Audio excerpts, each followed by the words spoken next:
Well, the German cabinet has passed its long-promised China strategy after months of wrangling within the government's three-way coalition. The document comes amid a broader push in the West to reduce strategic dependencies on an increasingly assertive China. The German cabinet aims to set the framework with which the individual ministries can shape their policies towards China. The strategy shows ways in which Berlin can continue cooperation with Beijing in the face of competition. On Twitter, German Chancellor Olaf Scholz reiterated that this policy was not to decouple from China, but to avoid critical dependencies in the future. He added that they were instead responding to China's changes and that Berlin continues to view Beijing as a partner, competitor, and systemic rival. And Trent Murray joins us live from Berlin to tell us more. Trent, the German Chancellor repeatedly emphasizing de-risking from China. Could you tell us more about how that idea has taken further shape in this strategy?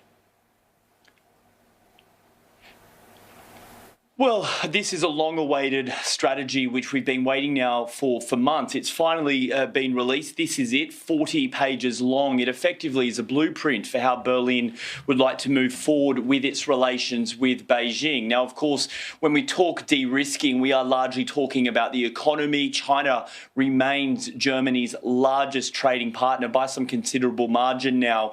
But there is increased conversation taking place, I think, within German political circles around de-risking and diversifying a way to make sure that there's not a situation where if there was some sort of miscalculation that Germany could be economically hurt. And that is why I think you saw Chancellor Olaf Scholz today trying to de-stress that this is not about decoupling, but about just trying to diversify. It's worth noting, of course, what happened with Russia is really fresh in the mind of politicians here. Germany had an extraordinarily strong energy relationship with Russia that pretty well came crashing down overnight, leaving the economy very, very vulnerable. What this is about is trying to avoid that happening again in the case of China. Now, of course, we're not suggesting that would happen, but certainly the government is trying to make plans for it.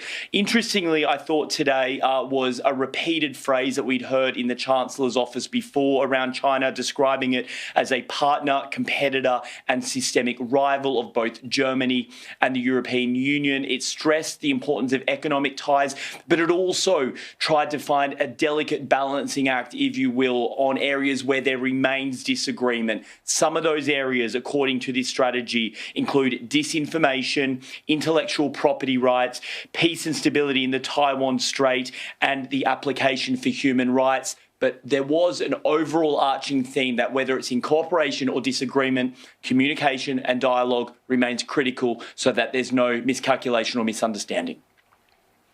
Oh, thanks for that, Trent Murray, live from Berlin.